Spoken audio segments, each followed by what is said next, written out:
got something for you because I've been in contact with the same in-house band who's produced a jingle for a new section that we're going to call Josh's Fathering Fails, since they are so common that we're going to make it a full fucking segment. Play the jingle, someone.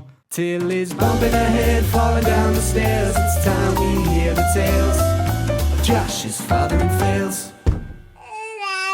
In what way have you endangered your child's life this week? I actually started feeling a bit guilty because you two have actually made a segment about this. We're overdoing it a bit, but like it's just you keep telling me that your kids like fallen down this or like tripped over that. So. It turns out it's pretty common. I've spoken to other parents, so I think it is a pretty common thing. So child line or whatever it is, don't come at me, please. But on this week's edition of My Fathering Fails, it's a pretty bad one actually. Which, to the extent that our childminders have had to fill out a form. That does sound bad. So we went to Scotland last weekend to visit the Mrs. family, as I just mentioned. Yeah. And in their back garden, so they had like sort of like a sloped area, and I mean the gradient is like minimal, 2 degrees. So it's like a really long, just like little slope. And they had this little bike for their little boy. He was a bit older. I think he's like 2.5. So Tilly, she wanted to have a go on it, so I put her on it at the top of this slope. How old is she? 15 months.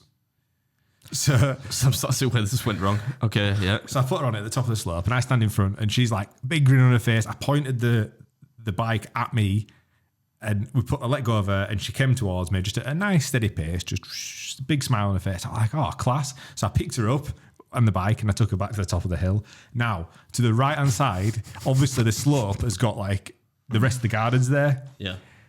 And you're talking maybe like 3 inches drop, if that, 2 inches, 1 inch. So maybe it starts at 3 at the top, 2, 1. Like that's how minimal the slope is. I'm familiar with 3 inches. Yeah. And but they've got like almost like stone chips, not like flagged area. Right. Okay. So I take her to the top, and she sets off again, and I thought she's fine. Like she's done it once. Like she just went like that. I fucking turned it. And it was like slow motion. I couldn't get there in time, and she just went, and she hit the side and just sort of flopped into the stone chips. And I thought, nah, it's not that bad. And then she started crying, and I picked her up and looked at her head, and she had 2 big like dints in her head that were bleeding. Stone chips that were sticking out her head. So she cut her head on my watch on the day that we were going home. Everyone's like, fucking hell, Josh. It ruined the trip. No, it does happen because my sister's got she doesn't have a nephew. It's my nephew. My sister's child. He's always like smashing his face into stuff. So I think we probably overdo it, but it's a good segment. So I took her to childcare the day after. So we come back from Scotland, sleep, go to childcare, and she's got 2 big scabs on her head. So I hand her over to childcare, and I'm like, oh, she fell over this weekend. She were on a bike. She fell off the bike, banged her head, two big scabs on her head. Yeah. And they're like, all right, okay. So I thought, no, of it went to work. I come to pick her up at 4 o'clock, and they bring her back out and hand this piece of paper to me. They're like, you need to sign this form. And I'm like, what's this form? And it's like, major injury form. They were like, because it's an injury on her head, we've got to fill out this form as part of Ofsted.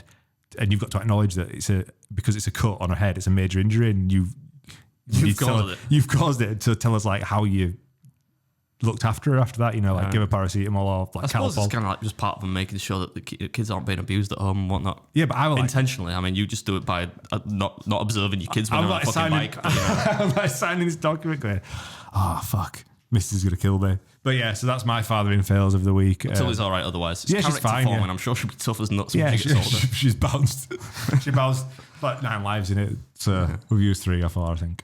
But yeah, that's it. If you've got any good parenting fails, like please do add them to the comments below. To make Josh feel slightly better. I need to make sure that I'm not doing this wrong.